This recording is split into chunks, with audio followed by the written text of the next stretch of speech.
I be moving, whipping the foreign, I'm cruising. The money I'm speaking is fluent. All of my business booming, stacking my cash in abundance. All of my family funded. Finally got what I wanted. Life is amazing, I love it. Everyone know that I run it. Yeah, look at me now, I came up. I've been thinking back then when I almost gave up on the game, cause I never got in my way.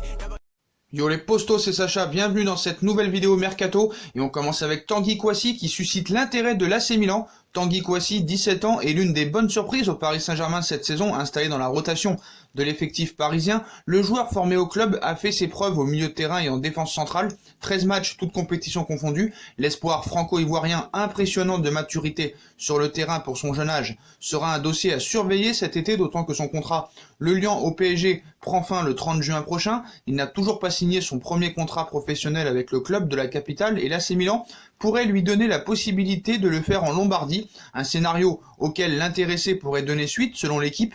L'intérêt est réciproque entre les Rossoneri et le Parisien. Tanguy Kouassi était déjà associé à un transfert vers le Red Bull Leipzig, dont le chef du développement du football n'est autre que Ralf Rangnick, très proche de devenir le nouvel entraîneur de l'AC Milan, donc affaire à suivre.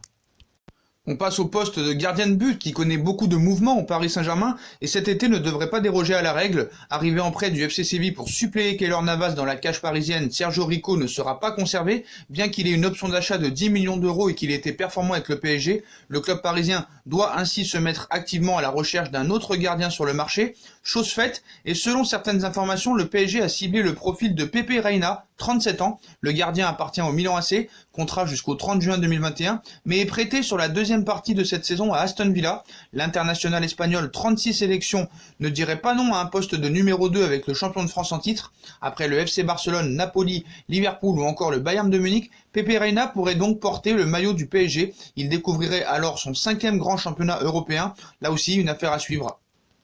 Et au milieu de terrain, Paris fait bien le forcing pour Miralem Pjanic. Le mercato estival approche à grands pas et le PSG ne devrait pas rester les bras croisés. Le club parisien devrait se renforcer à plusieurs postes, notamment dans l'entrejeu, et alors que les pistes sont déjà nombreuses, le champion de France serait en train de pousser en coulisses pour recruter un certain Miralem Pjanic, sacré champion de France 2020 le 30 avril dernier suite à la décision de la Ligue de football professionnel. Le PSG va désormais pouvoir travailler tranquillement sur le mercato et les dossiers chauds en interne. Le club de la capitale a en effet du travail concernant les prolongations de contrat, notamment concernant le défenseur brésilien Thiago Silva, mais cet été le PSG va aussi chercher à se renforcer. Les dirigeants parisiens ont tout simplement donné les priorités. Il va falloir trouver un gardien, 2 latéraux, un gauche et un droit, mais aussi un milieu de terrain, voire 2. Ainsi, pour le dernier poste cité, la formation parisienne a déjà de nombreux noms en tête, comme Sergei Milinkovic-Savic de la Lazio, Thomas Partey de l'Atlético Madrid, Ismaël Bennacer de l'AC Milan ou encore Timur Bakayoko prêté à l'AS Monaco mais appartenant à Chelsea. Un échange avec Paredes pour Pjanic est possible, même si pour moi ce serait une erreur. Un autre nom a récemment été inscrit dans les petits papiers des dirigeants parisiens puisque l'équipe nous informe que le joueur de l'OM, Boubacar Kamara, intéresse le club parisien. Mais ce n'est pas tout. Il y a quelques jours déjà, la presse italienne en évoquant le cas Miralem Pjanic sous contrat avec la Juve jusqu'en 2023 et un éventuel échange avec le FC Barcelone pour Arthur, expliquait aussi que le PSG suivait avec attention la situation du milieu bosnien et d'après certaines informations, surtout de Sky Italia, les Parisiens ne seraient pas passifs dans ce dossier. Le média italien affirme ce mercredi que le Paris Saint-Germain fait le forcing pour tenter de récupérer le milieu de terrain de 30 ans, auteur de 32 matchs, toutes compétitions confondues cette saison, 3 buts et 4 caviars. Une information que on peut aussi confirmer, le PSG avance réellement ses pions en ce moment et pour ne pas trop dépenser, Leandro Paredes pourrait faire le chemin inverse en étant inclus dans la transaction. Pour moi, ce serait une très grosse erreur. Miralem Pjanic, qui était tout proche du FC Barcelone ces derniers jours, pourrait donc finalement revenir en France après des passages au FC Metz et à l'Olympique Lyonnais. Mais pour moi, ce serait une erreur de vendre Leandro Paredes parce que Paredes peut vraiment apporter quelque chose dans les gros matchs du Paris Saint-Germain, comme je l'ai expliqué hier.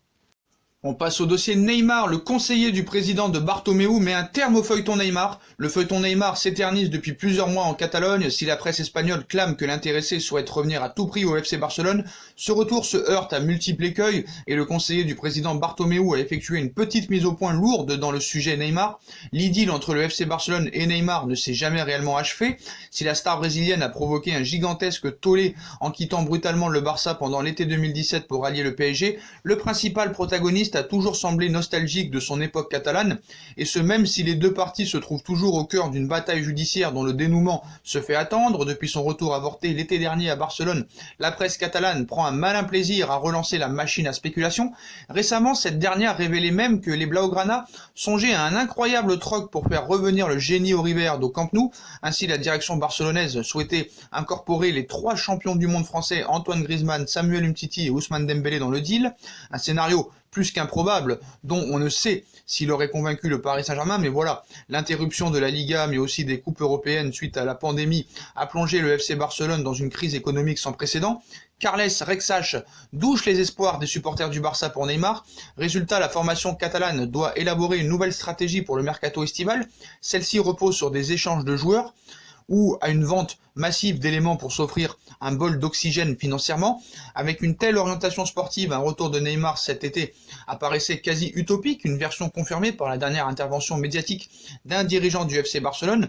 Dans une interview accordée à la Cadena Cope, Carles Rexach, conseiller du président Josep Maria Bartomeu, a lâché quelques indices sur le dossier Neymar. Ceci s'avère limpide, le FC Barcelone ne pourra boucler le transfert du numéro 10 parisien cet été. Il cite: en analysant la situation actuelle, je pense qu'il lui est impossible de rentrer à Barcelone. C'est impossible, a notamment expliqué Rexach. L'intéressé ajoute que l'international brésilien s'est trompé en quittant la Catalogne. Je pense qu'il a réalisé l'importance de Barcelone. Quand il marquait un but au Barça, cela faisait 4 fois le tour du monde. Maintenant à Paris, cela passe plus inaperçu. Estime le conseiller du président Bartomeu. Une telle intervention médiatique devrait donc sceller l'avenir de Neymar au PSG, mais dans ce dossier, un ascenseur émotionnel reste toujours envisageable. On voit une certaine rage de la part des dirigeants barcelonais que Neymar soit parti du Barça pour le Paris Saint-Germain. C'est vraiment la rage. Voilà les postos, c'est la fin de cette vidéo Mercato, voilà toutes les infos qui viennent de tomber. Je compte sur vous pour commenter un maximum et à bombarder la barre de like. On like, on partage, on commente, on s'abonne, on active la petite cloche pour être tenu au courant des vidéos qui vont sortir. On me rejoint sur mes différents réseaux sociaux, Instagram, Facebook, Snapchat, Twitter, ainsi que sur Utip. Si vous voulez aider la chaîne à évoluer en regardant les pubs gratuitement ou en faisant un petit don, voilà les postos. Je vous souhaite à tous une bonne après-midi, une bonne journée, prenez soin de vous et à très vite pour une nouvelle vidéo les postos. Tchuss.